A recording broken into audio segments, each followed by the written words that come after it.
You got a problem with that? I'm ready to rip some a-hole.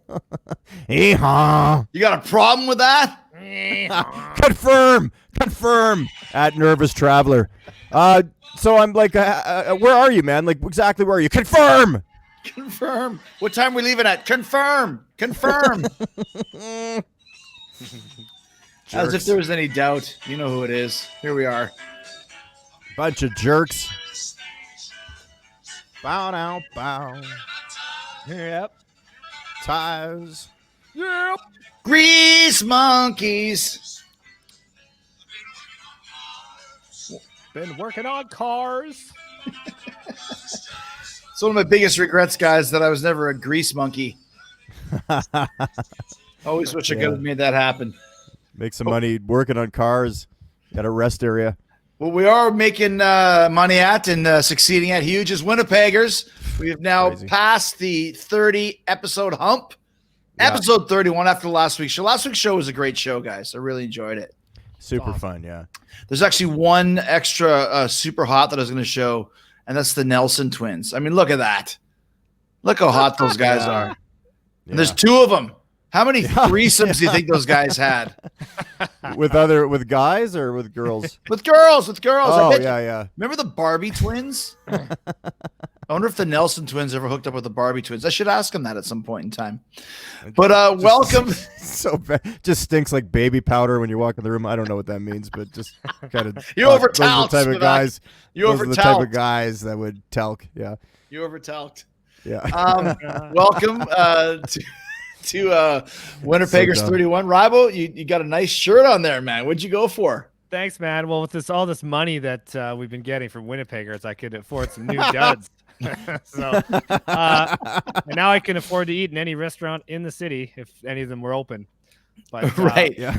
Didn't one of those restaurants sponsor us in one way, shape, or form or something? The Promenade Cafe, they sure did. Yeah. Yeah, don't forget to go there. Did they pay us? I think they paid us. Yeah, they paid. They got trout and everything there. It's amazing. Yeah. They got trout. They got trout. Yeah, wow. Can't get trout just anywhere. So I mean, and there's a reason for that. But this week's sponsor, happy to say, really really great spot. The Osborne Village Zoo. You can see the architecture here. Just amazing place.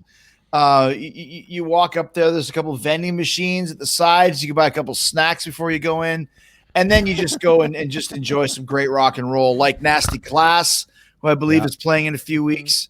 Annihilator, I believe. Yeah. Hell's Bells with 2 E's on each one. Good name. Good name. Yeah. Which one, Rybo? That's a good name. It's female AC/DC tribute. That's exactly right. Yeah, exactly. Dead Air's there on Saturday. The Zoo. Dead Air. Just do a quick tune here, and I need a water. Can I take a sip? What's your idea? What's your idea for a band name, Dave?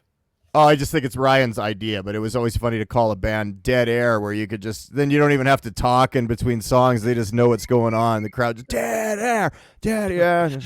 All that stupid talking. Do some sewing. Yeah. That's right. Yeah. That whole frontman crap. That hot or not hot frontman. and some of them did play at the Zoo. So make sure you go down there and check it out.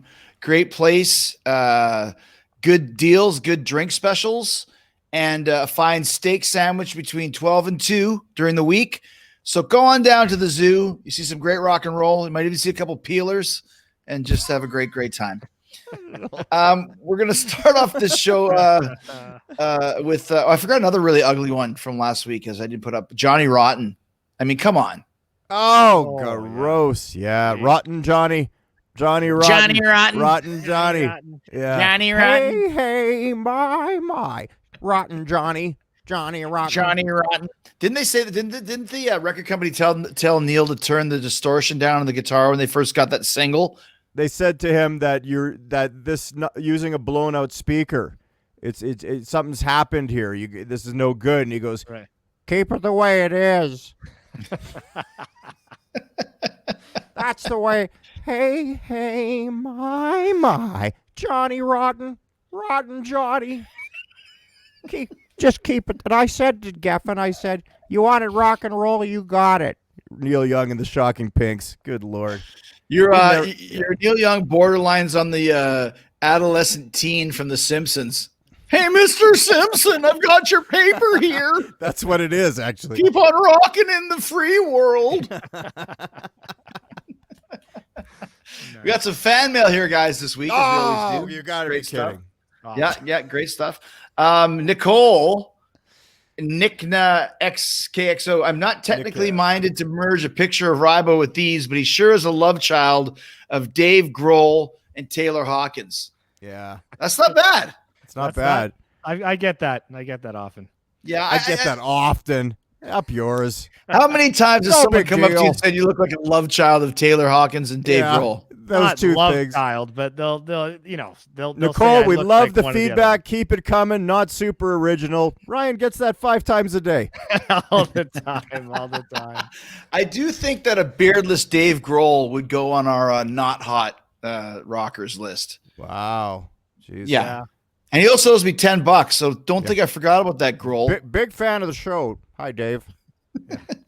Oh, yeah. One of Speewy's favorites. Yeah. Here we go with another great letter from Not a fan.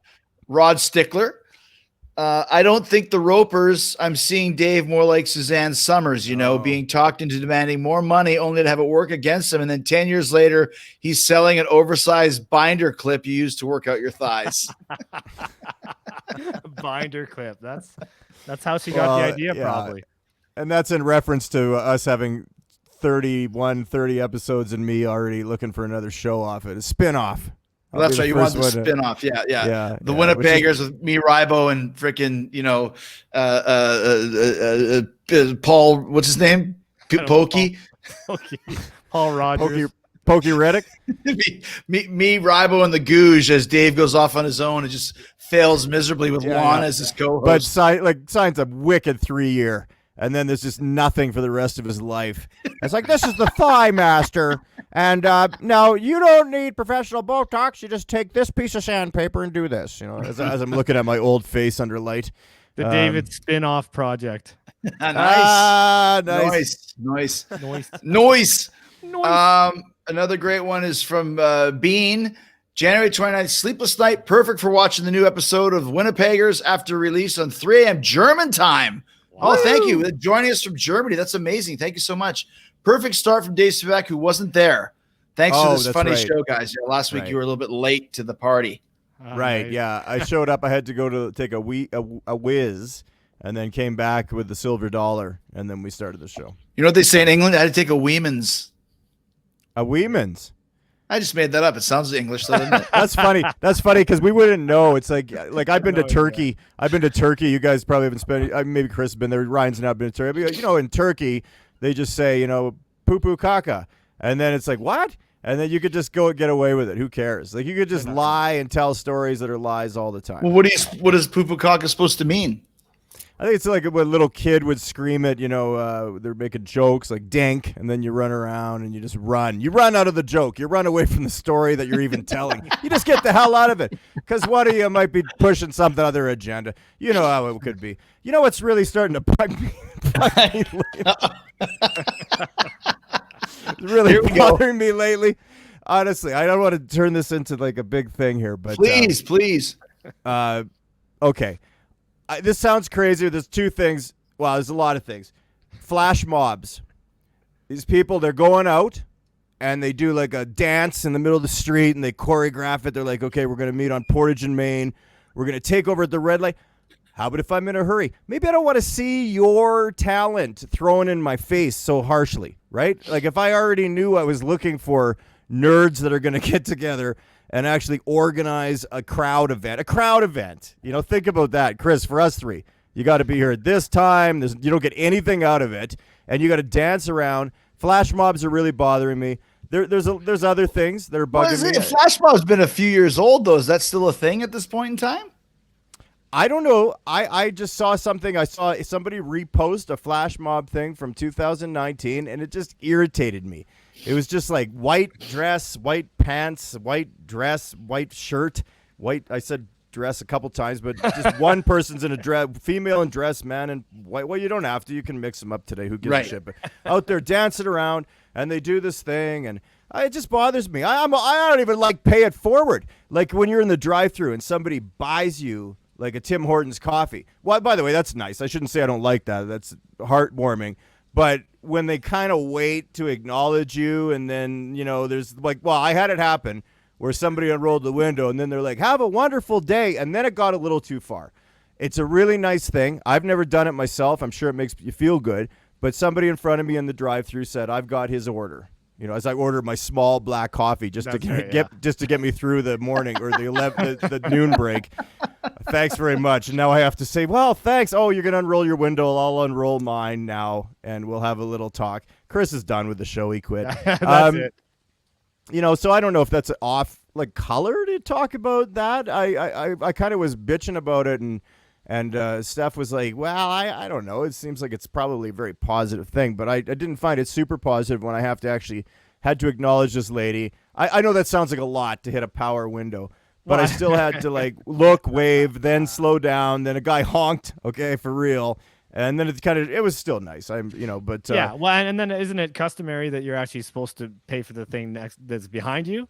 And then you go, oh, well, I'll get theirs then. And of course they have like a $64 bill, and you're like, oh shit, I got to pay for that. So I could have just, spent What'd I miss? $1. See, I've never done that. I didn't know that's customary. So that makes it even crappier. So, okay, I buy a small coffee at Tim Hortons, lady in front, buys me my small coffee, and you're telling me that I got to buy the guy who's got a family of 5 their bill that's behind me in a minivan? This is a joke, so I hate it even more now. This is really a problem for me. At first, I was, Chris, when you were gone, I was just saying it was very nice, but it's just sort of like, okay, acknowledged physically. Then I'd have to then she unrolled her window and wanted to say hi, have a wonderful day. Then I got honked at. This literally happened, all 3 steps. So then it kind of, I went, doing this? Pay it forward. It's a thing when you're in a drive-through, somebody in front of you. This happens once a year, maybe once every decade. Somebody will buy your order. I want to buy that guy's order. They see you get a small coffee. Ryan now informs me, well, you took a wee that I this. I'll tell you what happened in a second. He took a Weeman's. And took a Weeman's, and which is like whatever country. That's ours. We invented that. We invented that. And Rybo's telling me that I have to then pick up the bill for the person behind me, and that's how pay it forward works. Yeah, exactly. And there's a minivan family that's looking at me.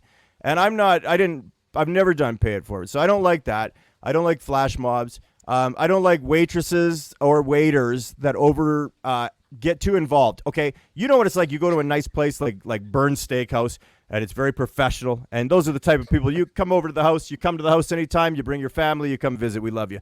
Go to a Moxie's on a Saturday night where there's a boy or girl serving you that says, so what are your plans this weekend?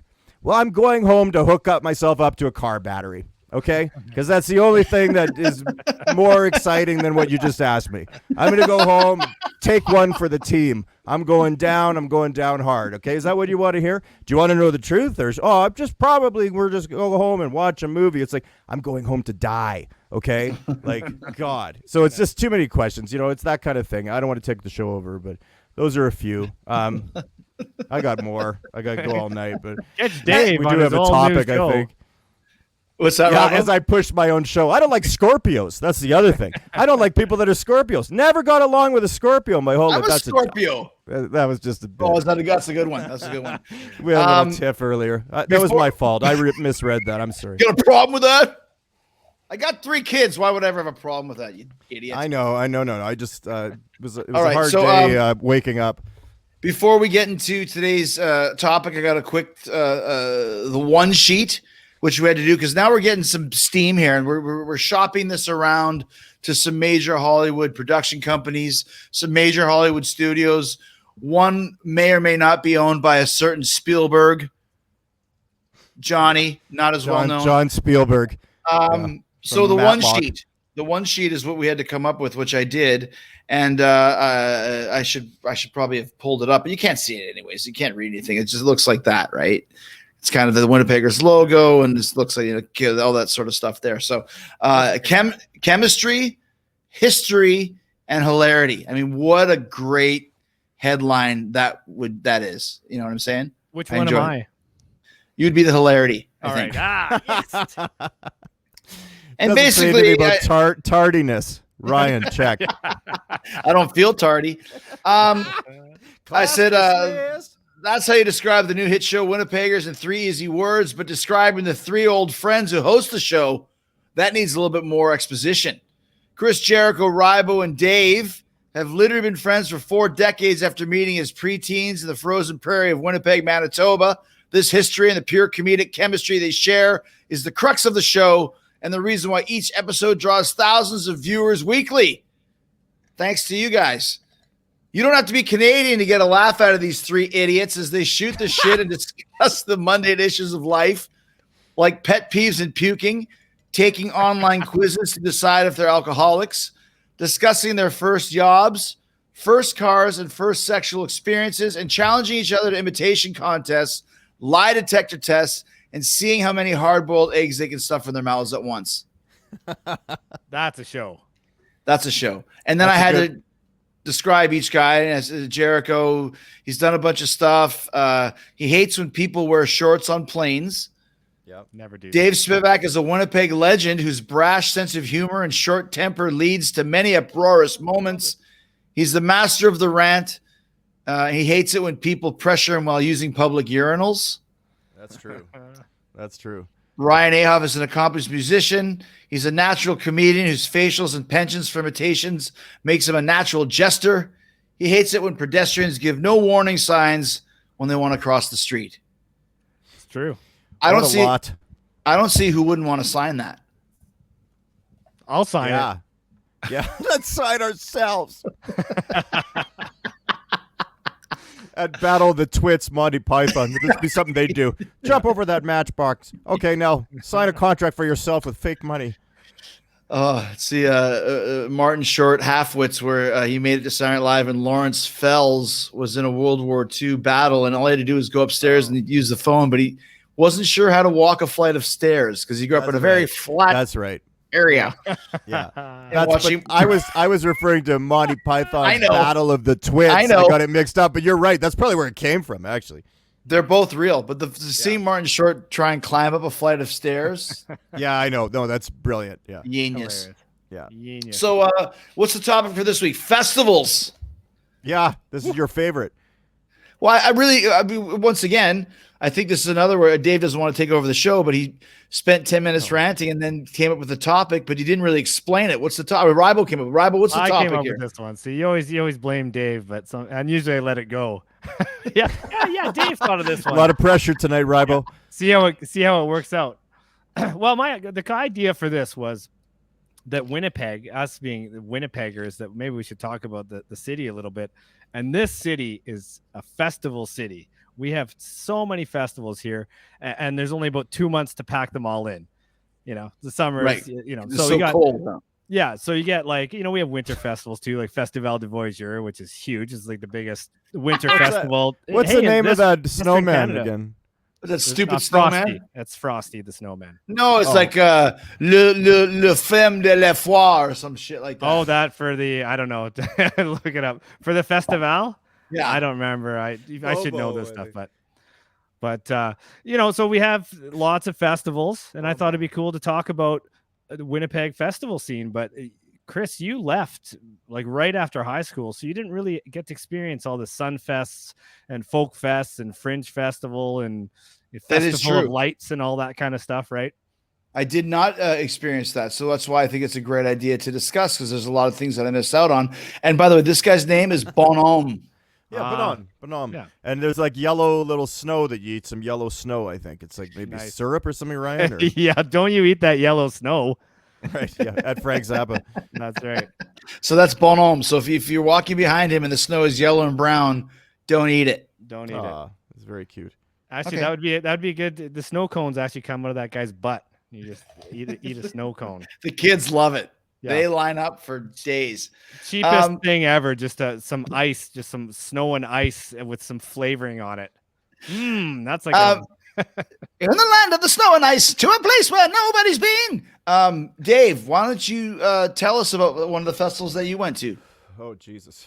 You caught me at a moment here. Des Spivak. At Des.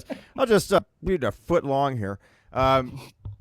Well, I mean, I would start with one story because it might take up some time.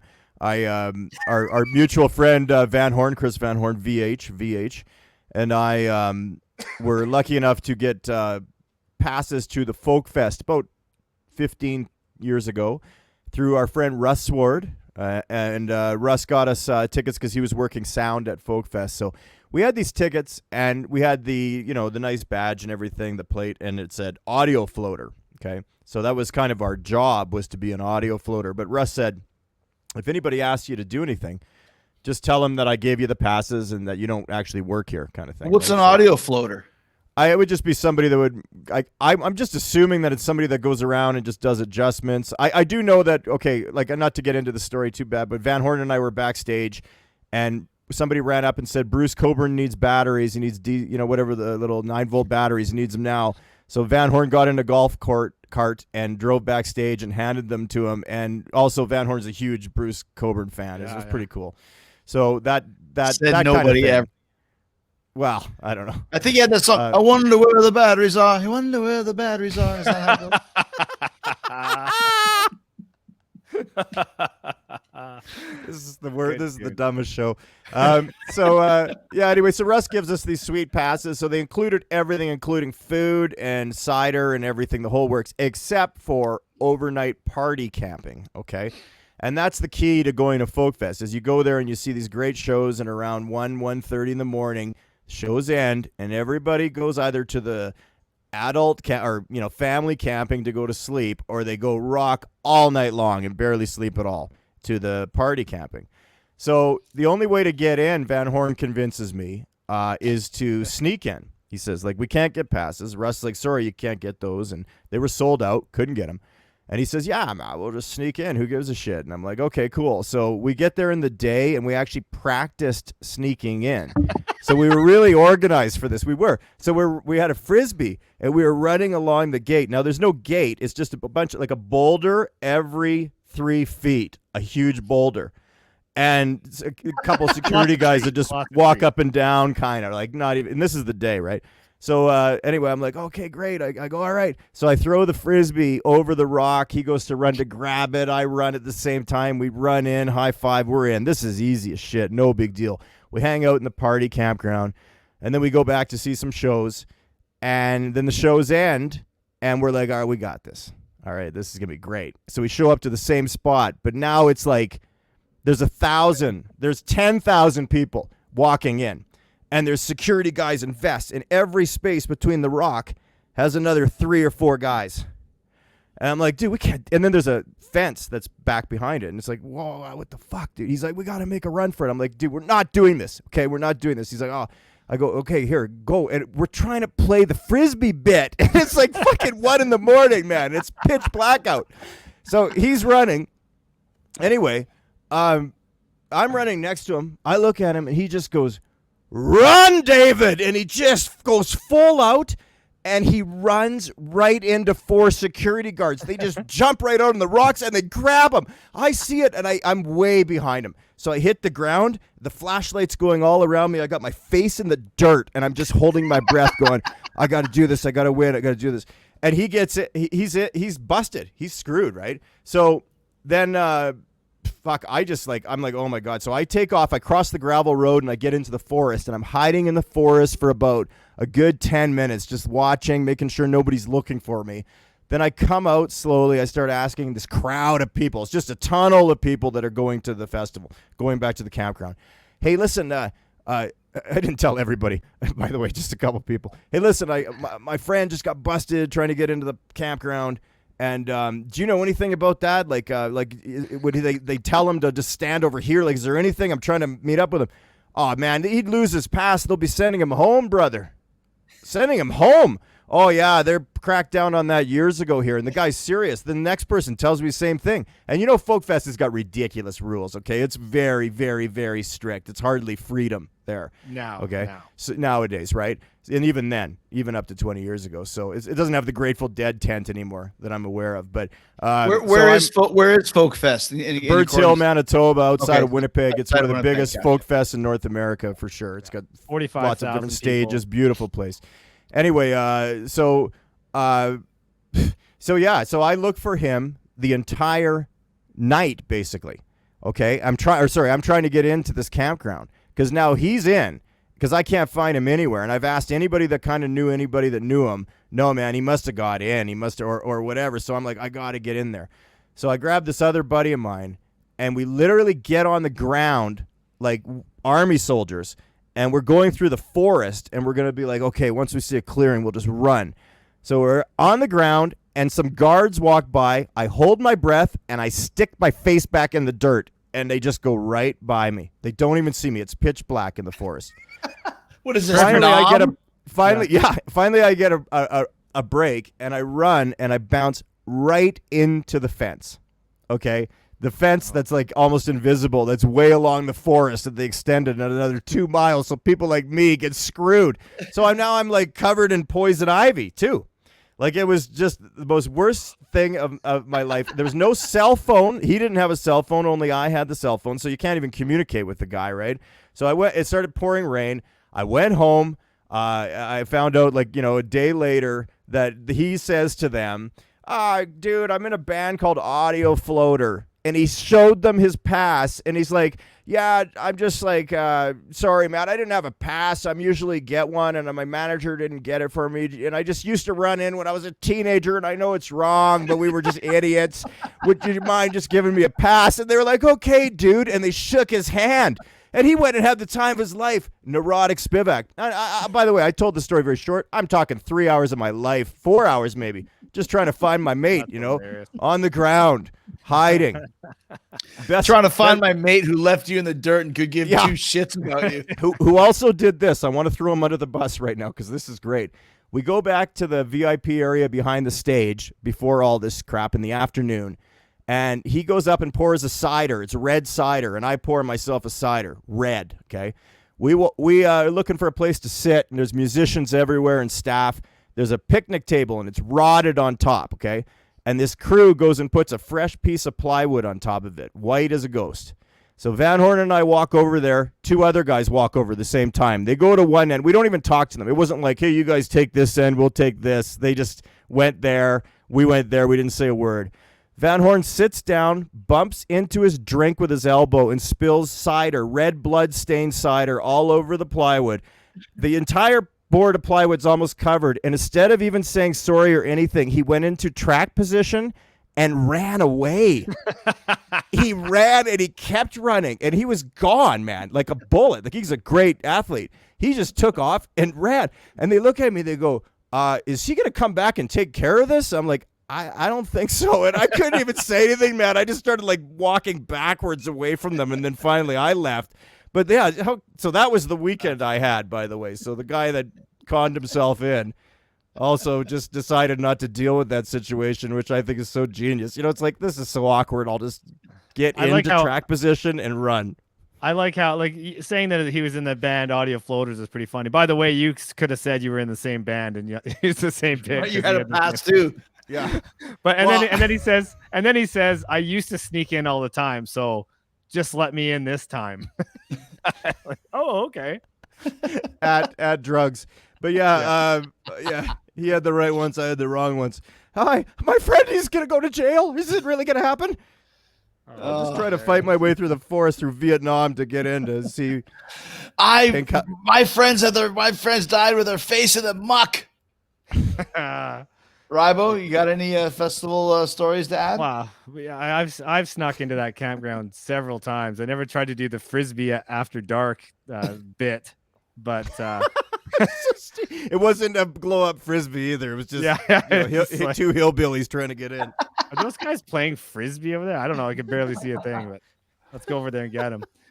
But I snuck into my fair share of ones. Another roadside attraction was one that I snuck in that had the hip played, and it was the Hips Festival. Yeah, that was a great show. The Tragedy of the Hip, for those who don't know, is the biggest band in Canadian history that nobody knows unless you're Canadian, basically. Yeah, they're huge, and they play all over the world, but it's only Canadians that go see them. Well, they used to anyway. Yeah, exactly. In Canada, they were number one. Bigger than Rush in Canada. Yeah. Huge, made tons of money in Canada. And they actually had the same management as the Watchmen did. And I remember telling one of the managers that I snuck into the show thinking it was a kind of a funny story. I was like, and then we ran, this guy was chasing me and I just, disappeared into the crowd. And my other guy got busted. He got kicked out or whatever. And they just kind of looking at me like, you owe us $27.99 plus parking. If I know, oh shit. So maybe I shouldn't have told that story to them, but hopefully they don't still bill me for it. I don't know. My wages maybe got garnished. Again, geez, if I know. What am I thinking? From the Hips management is watching, don't pay attention to that. Yeah, watch out on the streets of Winnipeg when the Hip management's on your trail. Oh man. So I played Folk Fest 2010. Played with Greg McPherson, and we played like a couple different shows. Like they have different sites, different stages, about 7 or 8 different stages, some smaller, some bigger. The main stage, there's like 30,000 people watching main stage, and we did like an in-betweener set. So in between the main act, we did a little 3-song kind of thing off to the side of the stage, but you're still on the front. You're still in front of 25,000 people. And I've been up for like 2 days at this point. And I went over there and I was sitting backstage and I kind of realized, holy crap, there's a lot of people watching right now. I forgot that this was going to be like a big show. And I went out there, I walked out and we were kind of on the side of the stage and I started walking. I kind of tripped and dropped a stick. The stick went flying. And I was like, I'm on the big Jumbotron or whatever. And, people aren't Jumbotron, of course. Yumbo Yidio. But that was pretty fun. Yumbo video. And then after that, and then I played actually with with the fire dancing troupe called the Fire Pixies, and with my friend Chris Scholl, and we're the drummers for this fire dancers, and we practiced with these we had this kind of like costumes where we had these like, they almost look like those glasses that you wear to cure you from snow blindness. So we had these little things on, and so we practiced it, right? We practiced this.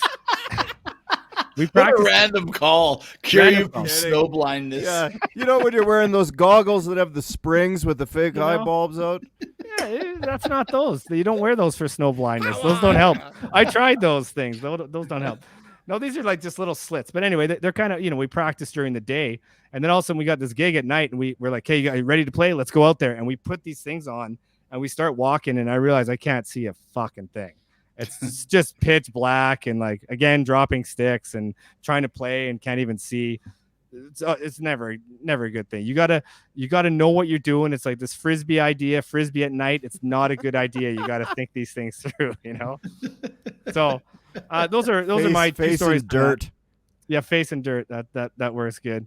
But so many other festivals. I've just run through a few. I don't have any long stories. That's them. That's the other guy I played drums with. Is that a front man? Because he goes into the not hot. He's category. actually in the Blue Man group now, is what it says here. Oh, dude, look at that. In the not hot for sure. That's hilarious. In the not hot for sure. This is a continuum. I played a festival once. There's a lot of festival stories, but this is one so you always hear these things, like I'm sure, and you guys have been in these, like, dude, we got you booked at the the Salina, Kansas Rock Fest. Last year they had 15,000 people. This thing is huge. You guys are on third from the top. It's going to be massive. You're on right to after like American Hi-Fi or whatever the hell it was or whatever. And we go to this festival and you fly to Kansas City. You drive 2.5 hours, literally in the middle of a cornfield. It's like Malachi and the Children of the Corn are waiting to murder us. And you get there and there's like, dude, there's literally nobody there. There's like 17 people in this giant field. I'm like, more dogs running around than people. Yeah, right? More dogs than buns, right? Yeah. Oh, sorry. And I'm like, I just saw mine. What the hell happened? It's like, well, it's been a tough year, the recession and blah, blah, blah. And I'm like, oh, whatever. So we start playing. We don't play, but the band before us plays. I think they're called American Hi-Fi or something along those lines. And what had happened was somebody threw a bottle on the stage, and the bass player from American Hi-Fi threw the bottle back in the crowd, and in the classic rock and roll tradition, misses the guy who threw it by 15 feet and hits some kid in the head. Oh, geez. And the kid's wearing a Fozzy shirt, right? So continue playing on. And they bring this kid backstage. And the kid, 17, 18, are bleeding all over the place. And Didn't die or anything? Nothing no, weird? but the ambulance is good coming. Publicity. Okay, yeah. Well, yeah, ambulance is coming.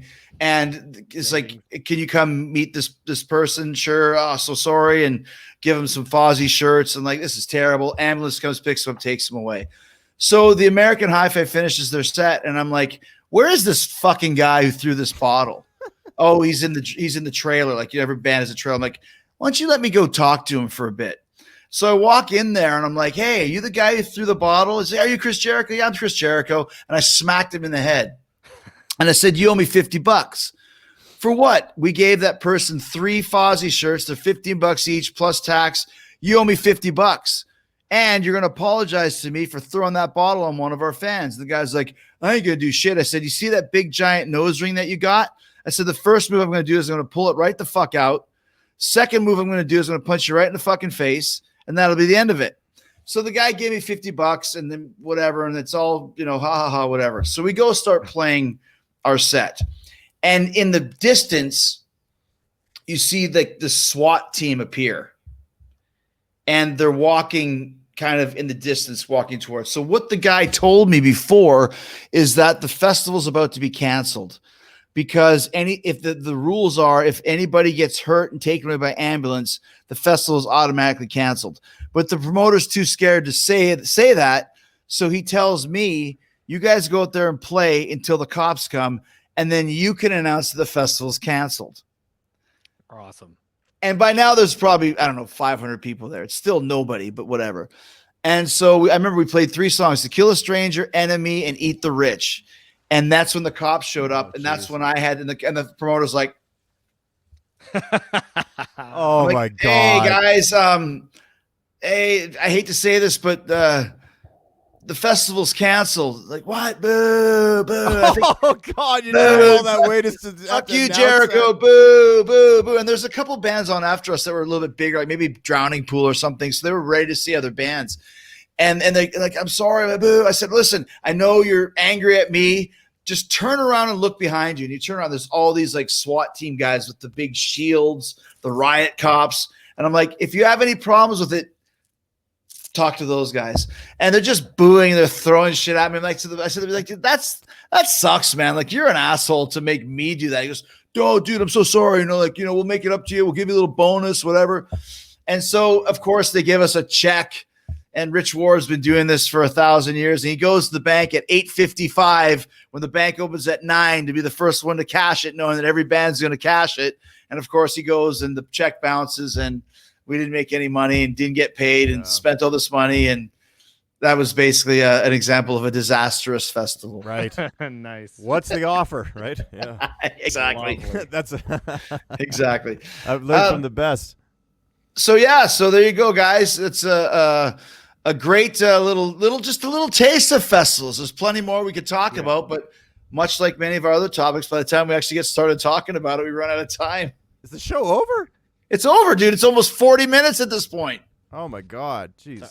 I don't want to take the festival over, but Yeah. if If you want to buy a shirt or a hat or a toque, they're kind of around too. why don't you give us a quick sell here on the toques? We didn't talk about that yet. Well, Let's see 'em. Baseball cap. Spring's coming up. Back is mesh. You keep your head cold. You throw some ball. Maybe you're throwing 100-mile-an-hour pitches because you're wearing this thing, and it's possible because this is changing people's lives. This is the DSP Dave Spivak Project toque. It comes in white and black, limited supply, and pink graphic. You can see behind me. And this thing will literally, if you got everybody's got downers. You got some anxiety. This is anxiety. Take it right out of you. Throws it out there, puts it into somebody else. Who gives a shit? You don't care who it is. We won't tell you. We won't tell you who gets your bad anxiety. You buy a DSP merch item, and the bad energy you have goes into somebody. Could be a loved one, somebody you know. We don't tell you. We don't disclose that information. But you buy this, it changes your life. These are all $25. $25 a hat, $25 a toque. The toques are incredible, man. They're embroidered, dude. What's There's the a lady quality that of those sews like? them. Quadruple stitching quality. What kind of are they good quality? Oh, dude, lifetime transferable to the next hat owner, next head owner. is transferable. And I got T-shirts, and they're not the crappy Fruit of the Loom. No offense to that company. If they want to sponsor us, we'll say nice things. But right here we got Until that time. this is an independent. This is Until then. this is what we call almost hemp. So it's 100% almost hemp, which is really important because the environment, it's a good thing and it feels good. It's not hemp, but it is, it isn't hemp, but The it is hemp. environment is a And good just thing. Buy this thing because it's hemp and it'll change your life and it feels good on the skin and it saves the environment. And you're supporting the DSP, and I got a new album coming out sometime maybe May, June, July. Who cares?